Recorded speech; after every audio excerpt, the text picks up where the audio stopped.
Hello, everyone, and welcome to episode 27 of the Halftime Sports Talk Show. I'm your host, Reese Kinder. Today, we got a big episode lined up for y'all. College football Week 9 recap. We are going to be previewing Week 10, and guys, those game picks are getting back up there again. Looks like my game picks are turning out to be really good. Back-to-back weeks of good picks for me. We're going to be looking into those. And then we're going to be also looking at NFL. Last week we didn't do NFL, but we're going to be back with NFL this week. Just looking at some of the biggest storylines, some of the biggest games next week as well in the NFL. And then we're also going to be previewing some hoops, some NBA, some of the biggest games around the NBA so far this season. But stay tuned, guys, and hopefully this episode is going to be a good one. But going to go to the intro here, and we'll get started with the college football coming up soon.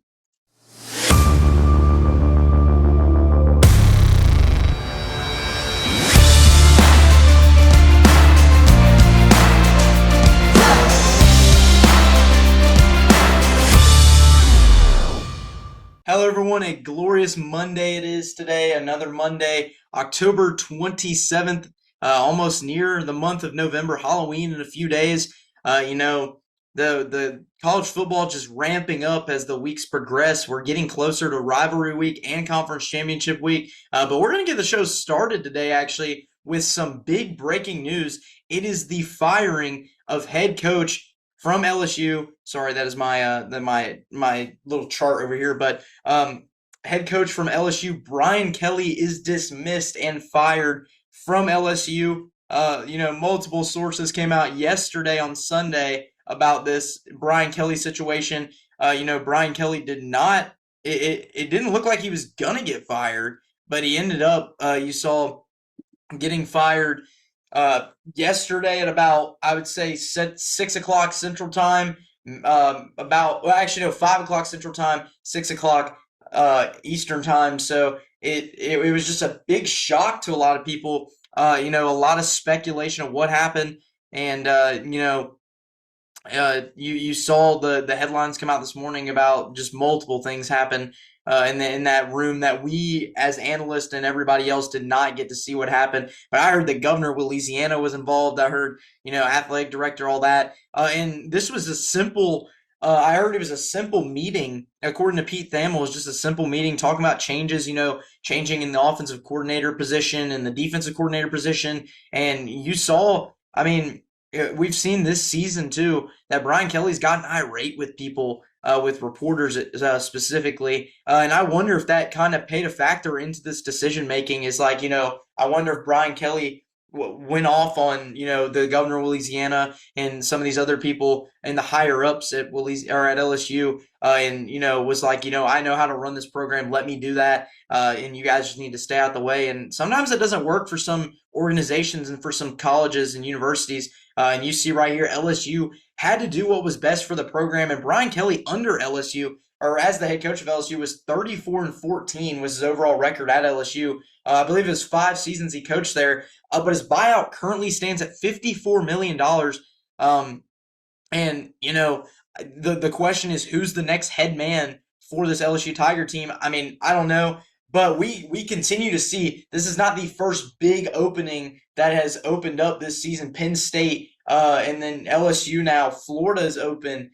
Soon to be possibly Auburn could be open if Hugh Freeze does not turn things around the rest of this season. And then also Florida State might be one at the end of the season that could be open. There's a ton of just big name schools that are have job openings going to be this offseason. So it's really interesting to see what LSU will hire. I definitely will say the speculation of Lane Kiffin, throw that out the window. He is not going to jump from Ole Miss to LSU like that. I don't think that's going to happen.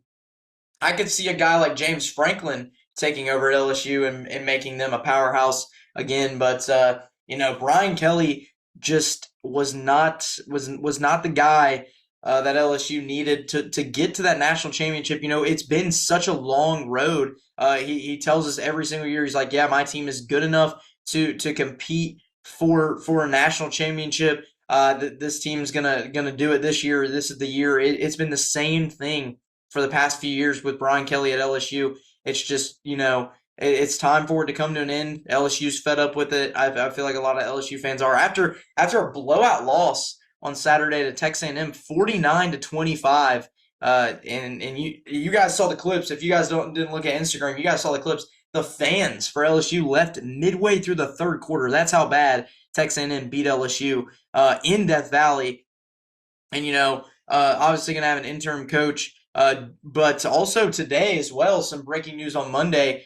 Joe Sloan was fired as the offensive coordinator for LSU. So two coaches out of LSU already. But the big news this weekend was Brian Kelly out as the head coach for LSU. And, it was kind of a shock, but also at the same time was not a shock. But yeah, LSU gonna have to move on, and we'll see. We'll keep track of this obviously through the offseason and everything. Who the next head man is for LSU. But yeah, that's the way we're gonna get the show started. We had it a few weeks ago with James Franklin. We're gonna get the show started today with another coach firing. A big job opportunity opening up in Baton Rouge. But yeah, LSU fires Brian Kelly after I believe 5 seasons at LSU with 34-14 record. So not what LSU was looking forward to. But we're gonna get into our games now. We're gonna start off with the first game of the day. It was an 11 a.m. kickoff game. This was honestly a really good game. Ole Miss versus Oklahoma. Trinidad Chambliss 315 passing yards, 24 for 44, 1 TD, and then John Mateer 223 yards passing, 17 for 31 and 1 touchdown pass. Just another bad game. And I said this, guys, on I believe it was a few episodes ago when Oklahoma lost to Texas. I was like, this team, Oklahoma, just has not shown me enough this year to make me believe that they are that Oklahoma team that can make the college football playoff. And sure enough, they come out on Saturday against an Ole Miss team who just came off of a tough Georgia loss in Athens, and you see Oklahoma just not able to come up with the win. And some of the play calling too by Ben Arbuckle was just horrible. I mean, it was bad in that first half, and even in the second half when Oklahoma could have had a chance to win. But the Rebels were able to continue momentum from the Ole Miss game, even though they lost that game. They had momentum at the end of it. But this Ole Miss team, Trinidad Chambliss has turned into the quarterback I was really looking forward to seeing at Ole Miss. Lane Kiffin, it's just proven that he's a quarterback guru because Jackson Dart is thriving in the NFL level right now. And then you see Trinidad Chambliss, a D2 guy from Ferris State University, coming on this squad of Ole Miss, who had some questions lingering at quarterback at the start of the year, like who would be the head guy? Is it Austin Simmons or Trinidad Chambliss? And Austin Simmons got the first 2 starts and then got injured. And then Trinidad Chambliss steps up in a big way to help this Ole Miss team improve to 7-1. And Ole Miss, we're going to get to this later when we talk about the college football rankings. You guys are going to see my college football prediction, like college football playoff prediction bracket. But, or it's not really a bracket, but you know what I mean. But yeah, you'll see Ole Miss is up there in that conversation because this Rebels team has proven to me that they are a college football playoff contender. Their schedule's really easy to finish out the season, so I'm really looking forward to seeing if Lane Kiffin on this team, if they don't have any more hiccups or anything in this season, then this Ole Miss team solidifies himself and cements themselves in the college football playoff. And I really feel like this Ole Miss team has the shot to go that distance and maybe finish top 4 or even in the national championship. Who knows? But the SEC is going to have a lot of teams that contend for the national championship. But Ole Miss definitely proving that they are one of those top teams in the SEC. But Ole Miss gets a big win against Oklahoma, 34-26. That was one of the game picks I got right last week. Really glad. But Ole Miss still has a little ways to go.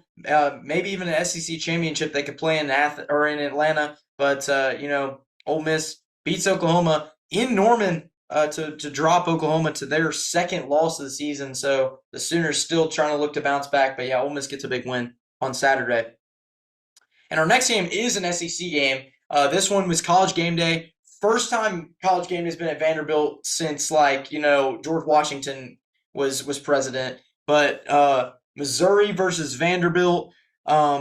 This game was just as I imagined it would be. A close, low-scoring game. Diego Pavia not showing off too much in this game. But here's the stat line. Matt Zoller's the true freshman for Missouri, 138 yards, 14 for 23 and a TD. And then Diego Pavia, 129 yards, 10 for 19, and 1 interception. I will admit Missouri probably should have won this game, but Bo Perbula, that's the big storyline going into this game. Bo Perbula injured his ankle. I don't know exactly what happened in the game. I was not watching the game, but I don't know exactly what happened. It looked like I know they put an air cast or something on his ankle, so that solidifies to me that he broke something in his ankle. I haven't looked further into that, but yeah, this Missouri team was doing so good. Got that big win at Auburn the week before, coming into Vanderbilt, who's been a hot team this so far this season, and you see Missouri with Bo Perbula going down, that just really killed the team's momentum. And you have to have a true freshman quarterback, Matt Zollers, coming in against a Vandy defense who is pretty good. Zollers did what he could to get Missouri in a position to win the game. Almost did tie it to go into overtime, but came up 1 yard short. But yeah, Bo Perbula, with him being out, I don't really see this Missouri team, doing as good to end their season as I thought they would. I see them losing another 2 or 3 games, and it would be a shame to see Missouri do that, even though they've been a really good team the past few years. But yeah, Vanderbilt though, on their side of things, Vanderbilt, I expected a low scoring game, but Vanderbilt just put themselves in the college football playoff, I think, because they got Texas this upcoming week. I'll get to that later. And then they have Auburn, who's struggled a little bit this year, Kentucky, who's struggled this year, and then they have Tennessee at Tennessee. That should be a really good game. But this Vanderbilt team got another huge top 25 win, and they are ninth in the newest AP poll. I know the AP poll won't matter in a week or two, but they are ninth in the newest AP poll. So really, really good job from this Commodores team. Clark Lee, expect this guy, Clark Lee, to get a good coaching job this offseason because I don't think he'll be with Vanderbilt much longer. But expect him to get a big coaching job. But yeah, Vanderbilt defeats Missouri 17-10. Bo Perbula, hoping he's okay. But if he's not, this Missouri team's going to struggle. And Vanderbilt puts himself in a college football playoff position. Huge win for the Commodores in Nashville on Saturday morning. And our next game up, this was an upset game, actually. So I mentioned this last week on the episode. This was a group of 5 matchup. It's the University of South Florida versus Memphis. Byron Brown, we're going to get the stats now. Byron Brown, 269 yards, 28 for 43, 1 touchdown, 1 interception. And then Brendan Lewis, 307 yards passing, 27 for 44, and 2 TDs.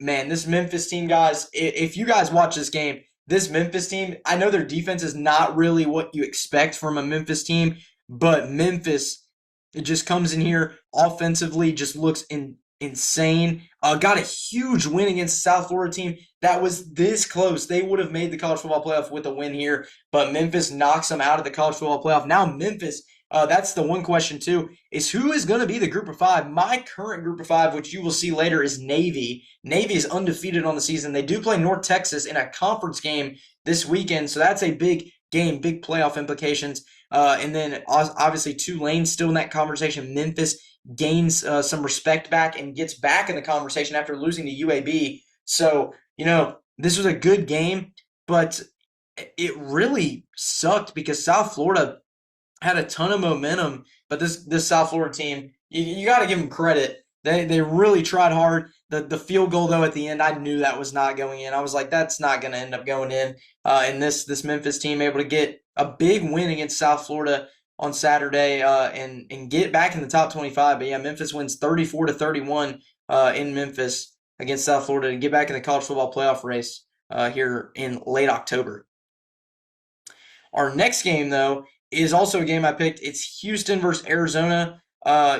Arizona State, I meant. My bad. That was my bad. Houston versus Arizona State. This game, I did not really expect this. Arizona State beat Texas Tech the week before. Sam Levitt looked really good. But Connor Weigman for Texas or for Houston, I said Texas A&M because I'm used to him on Texas A&M. Connor Weigman for Houston, 201 yards passing, 17 for 22 and 1 touchdown. And Sam Levitt 270 yards, 18 for 35 and 1 touchdown pass. This game was defensively, it was a defensive battle all the way through. Houston really controlled the lead most of the way. It was like 24-6 at one point, and then I think Arizona State made it 24-16 at the end of the game. But yeah, this Arizona State team, I had a lot of hope going in this game. I even picked them. That was one of the games I got wrong because I was like, Houston's a good team, but I need to see them progress a little bit more as the season goes on. But the Cougs, I mean, they were able to get a big win against an Arizona State team who was trying to sneak their way back into the Big 12 championship conversation. And Houston now sneaks their way into that Big 12 conversation where they could be in there. And this is one I actually saw before the episode was recorded. Is there going to be two teams from the Big 12 make it? I think there could be. The one conversation I saw most was Cincinnati and BYU. Those two squads have done exceptional this season. BYU has just been tremendous this season. I thought they were going to lose to Iowa State on Saturday, but they proved me wrong once again. And then the Cincinnati team coming off some great wins against even a Baylor team this past week who's not struggled but not done good at the same time. They've been kind of in the middle, mediocre. But Cincinnati got a big win. Brendan Sornsby is just continuing to get his name in the Heisman contention list. And this Cincinnati team's looking like the Cincinnati teams we saw back in 2019. But yeah, the Big 12 just got so many teams at the top of that list. But Houston solidifies that they can compete in this Big 12 conference race. And yeah, they get a big win against the Arizona State Sun Devils on Saturday, 24-16, and a huge one in Arizona State and Tempe. But yeah, that's going to do it though, folks, for week 9. Not a lot on the schedule for week 9. I didn't really feel like highlighting the blowout games, but week 10's got a ton of action. And we're going to move now to week 10, actually. Week 10 preview. Current picking record 38-36, guys. We have started to slowly progress in our picks, and you guys can check those picks out on Halftime Sports _official Instagram if you guys want to keep updated on the picks and also make your own picks. But yeah, down there in the graphic below, just check that out if you guys are interested. But yeah, great week for picks again. But we're gonna get started on the episode, and we're going back to Vandy. It's Vandy in Texas. If Vandy wins, I think they make the CFP for sure. Because like I said, the upcoming schedule for the Commodores, we're going to show it here. It's pretty easy. I mean, you got Auburn, who struggled. They're 4-4. Kentucky has just not done good at all. You saw the reverse trick play where they did a reverse pass in the Tennessee game and fumbled it 5 times in the one play. And then Texas, like this weekend, Texas has just struggled a lot.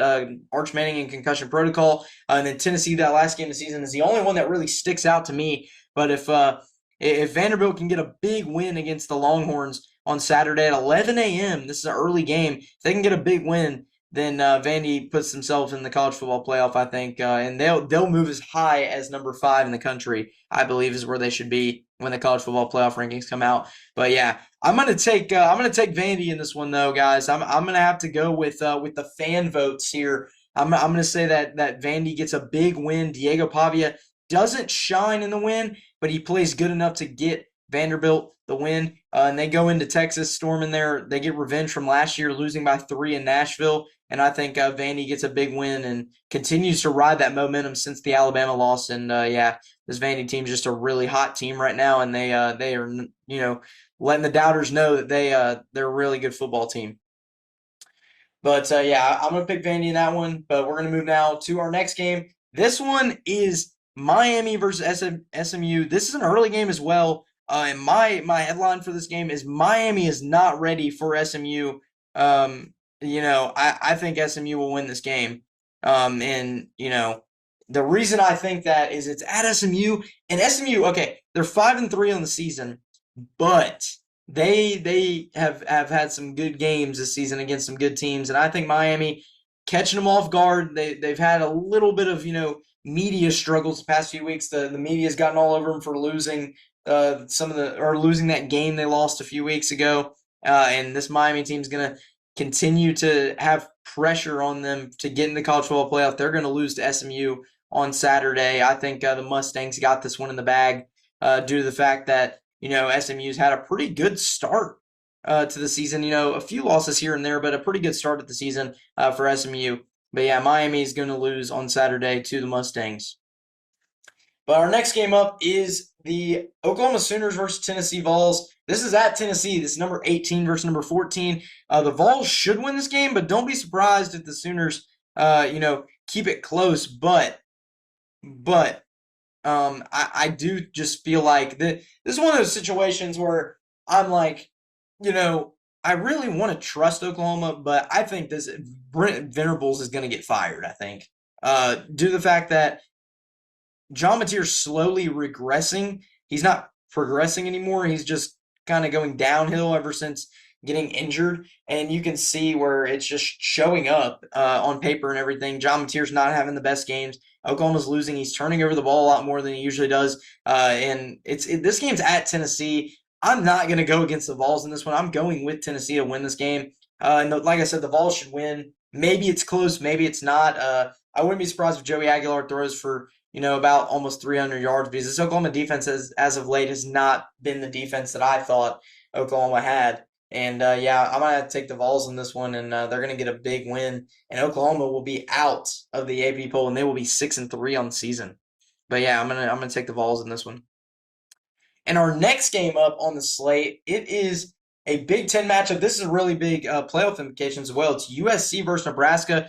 Matt Rule needs to live up to his word and beat the Trojans. Matt Rule said after their win against Northwestern on Saturday, he was like, 6-2 is fun, but we still have a lot of work to do. And if you have a lot of work to do, you got to go out there and show it. This game is in Lincoln. This is a night game at 6:30, and Jade Mayava has played outstanding football this season. And if Nebraska's defense is not ready, this USC team could score a lot of points. But at the same time, USC's defense gives up a lot of points as well. And Dylan Raiola could have a field day with this defense, considering he's had a bunch of 300-yard games this year. And Nebraska is at Nebraska. I'm going to go with the Cornhuskers in this one. I believe in the Matt Rule hype train, and I'm gonna continue to ride with Nebraska. I think they're going to put that loss from a week or two ago behind them. They're going to go out and win on Saturday, and they're going to, keep their name in the college football playoff conversation and get into the top 25 because their upcoming schedule, they've UCLA away, Penn State away, and they also have Iowa. So big playoff implications up next for Nebraska. So if they're able to continue this ride, this monstrous run, then this Nebraska team's got a real shot at the college football playoff. And I'd really be happy to see that because Matt Rule deserves it. He's been a great head coach for this Nebraska team. He's gotten them back to, a powerhouse. It seems like almost a powerhouse again. But, yeah, Matt Rule needs to live up to the hype in this game. But I got Nebraska winning by a touchdown. And then our next game up on the slate, it's College Game Day, Cincinnati versus Utah. The Bearcats will have trouble with Utah's defense, and that is a straight fact. Utah's defense this season, you've seen it, folks. If you guys have watched Utah football, you've seen it where there's been teams that have come in to Salt Lake City, Utah, thought they had a good offense, and Utah just shuts it down. And that defense, obviously helps out a lot. Devin Derriere doesn't really have to do much, and this Utah team is going to be able to do the same thing against Cincinnati. I like the Cinderella story from Cincinnati so far. They weren't predicted to do much this season, but they've done a lot. But this Utah team is just going to be able to get a big win here on Saturday night at 9:15. This is a really late game, so if you guys are up that late, then stay tuned for Cincinnati and Utah. But yeah, big game for the Bearcats and the Utes, but I'm going to take the Utes in this one since it's in Salt Lake City, and that's a really tough place to play when those fans are rocking at nighttime, and especially it's going to be cold. Brendan Stormsby's going to have trouble doing stuff. I got the Utes in this one. But now we're going to move away from our game picks, basically, our game picks, week 10 recap, whatever you guys want to call it, and we're going to move to college football playoff talk. And we're going to look at the teams that I think are in, out, or on the verge. And we're going to start off now. Obviously, our first, we're going to show the graphic here. I made this earlier, guys. I know it's not the best. It's a Canva graphic, but yeah, we're gonna start off the teams with buys. It's Indiana and Ohio State, Texas A&M and Alabama. This is where it currently stands now. I am leaving Georgia out of this one though. Georgia, I do not think will make it, but. As you can see, the 12 versus 5, I think Navy will be your Group of Five representative, and they will be playing Georgia Tech because Georgia Tech will win the ACC, and they will be that other conference championship winner. And then you're gonna have Oregon playing Texas Tech. That's gonna be the 10 versus 7. And then you got Ole Miss playing Notre Dame. That's the 11 versus 6 matchup. And you see here, it's just some big games on this on my thing here for the college football playoff like prediction. And you see BYU and Vanderbilt's 8 and 9 game. I really think this college football playoff, those are the teams that are in. Navy is on the verge, but I think they'll get in there. Notre Dame, I will say, is on the verge as well, due to the fact that this Notre Dame team has just kind of struggled this season, and I really feel like this was a conversation I had earlier with a good friend of mine. We were talking about how we think, or we were talking about our college football playoff predictions, and I was like, Notre Dame, I don't think should be in over a two. Okay, so Notre Dame's 2 losses. I think you should put a 2-loss Big 12 school that's played more competition than Notre Dame over a Notre Dame team that's played some low tier ACC schools. I think you should do that because like a team like, for example, say Virginia goes 10-1 and then they lose their last game to Virginia Tech. Then if they are ranked as high as like 5 and then they go all the way back to like 12, I think you should put Virginia in over Notre Dame because Virginia's had a better schedule than Notre Dame. Or even, for example, say, Houston goes from 22 all the way up to 12 or 13.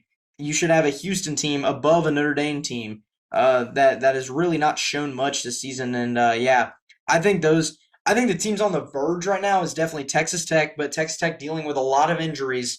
And then Tennessee still is making a case. They have 2 losses, but they're still making a case that they could be in there. Virginia is in that conversation as well. Louisville and Cincinnati. That's like 5 teams I just named right there that are on the verge of getting in. And then, your teams that I think, also have a chance is just the conference championship winners, whoever wins their conferences. We'll just have to see. But yeah, that was just a brief thing. I wanted to highlight and show the graphic up there of, obviously just showing how Texas and everybody and, just all these teams have fared this season with rankings and college football playoff. I don't know why I said Texas, but first team that came to mind. But yeah, just shows how much this season has been impacted by just wins and losses, and going to be a great thing to see what happens in the college football playoff. But yeah, going to move away from that now to our to our NFL recap, Week 8 recap. We're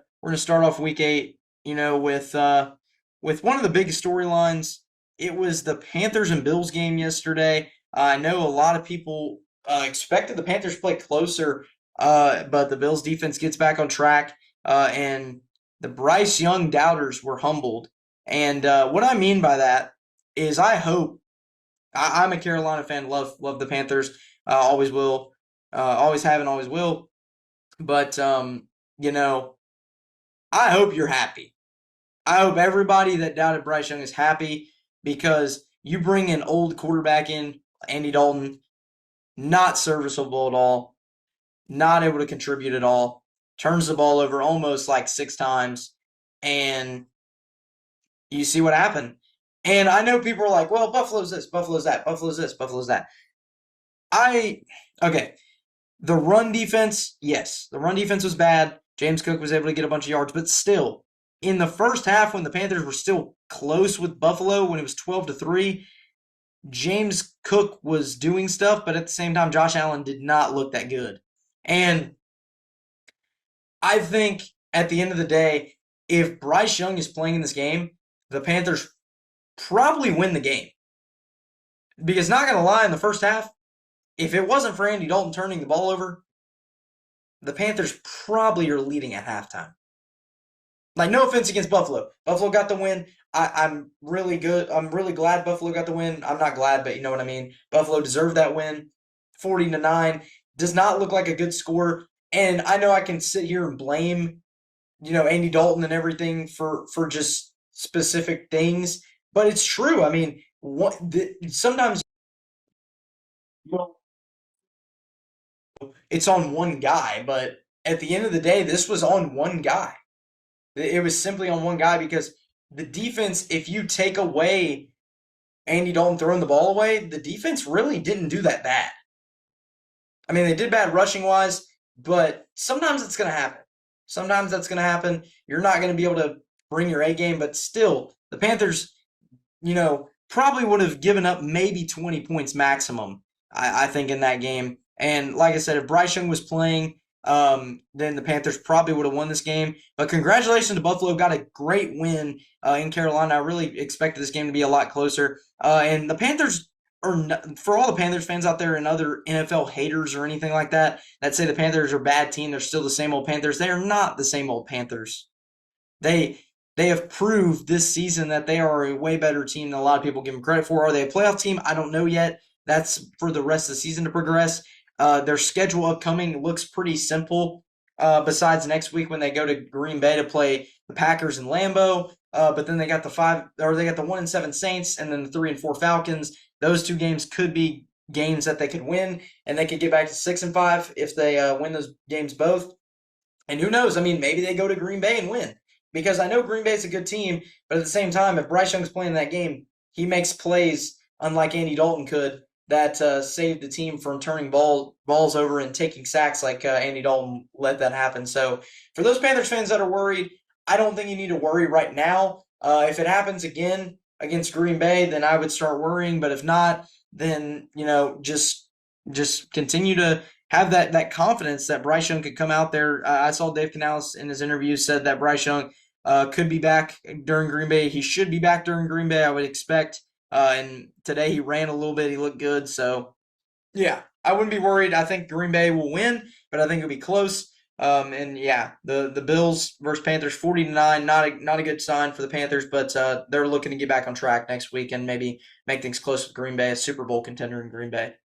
We're going to move on now to our next headline of the show. It is the Jets. They get their first win of the season, beating the Bengals 39-38. And Zach Taylor his job might be gone, considering they lost this game. They were up so big, the Bengals were. I had Samaje Perine on my fantasy team, and I was like, oh, well, he's doing really good. And then Joe Flacco was doing really good. And then I had the Bengals defense, and I was like, they're not doing too good. I was like, I wonder what's happening. And then, sure enough, the Jets with like a minute left get a score from Breece Hall, and they end up winning the game 39-38, and an incredible game. And the Jets finally get their first win, and they're 1-7 now in the season. And this Jets team really needed that win, but yeah, great win for New York and coming back and beating the Bengals. But yeah, really good win for the Jets. And then our last game on the Week 8 recap, it's the Packers versus Steelers. Aaron Rodgers faces off against former team and gets shown up by Jordan Love. Heard all that talk a few weeks ago about how Aaron Rodgers wants to finish off his career in Green Bay.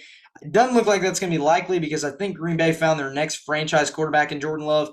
Jordan Love has just looked outstanding this season. And the Packers have looked good. The defense has looked really good. And this Packers team has proven that they are a really good contender. And you see right there the score 36-23. The Packers just another great offensive showing, and they were able to get a big win. And Aaron Rodgers just disappointing the way he performed against his former team. But yeah, great job from Rodgers to try to get back in the game, but they just weren't able to. But yeah, Jordan Love gets the last laugh. The former backup of Aaron Rodgers, but now the starter of the Packers, got a big win on Sunday Night Football against the Steelers. So a huge win for the Packers, and they continue, and they move to 5-1. They'll face the Panthers next week.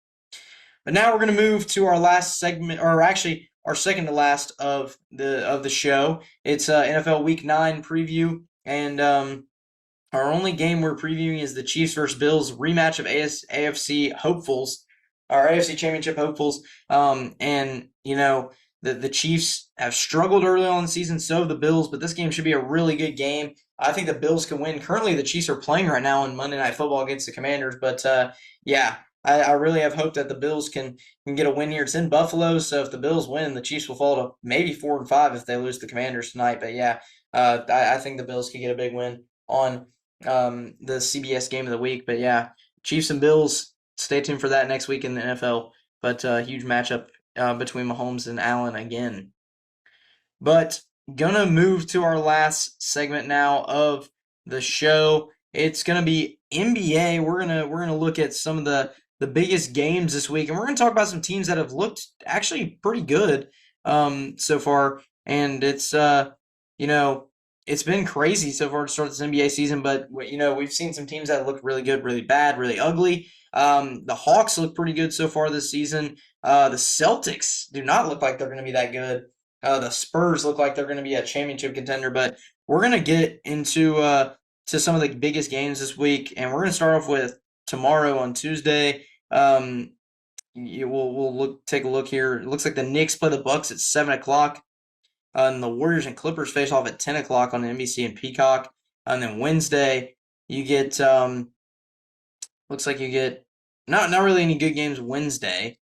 But we'll go to Thursday now, see if any games there that are notable. You got the Warriors and Bucks at 7, and then the Heat and Spurs at 7:30 on Thursday, and then Friday on Halloween night, you get some NBA action. Lakers facing the Grizzlies. They're 2-1 without LeBron playing, so a big game for them coming up on Friday, and then Saturday you have the Hornets and Timberwolves, and then the Warriors. Got the Pacers, and then no other good games on Saturday.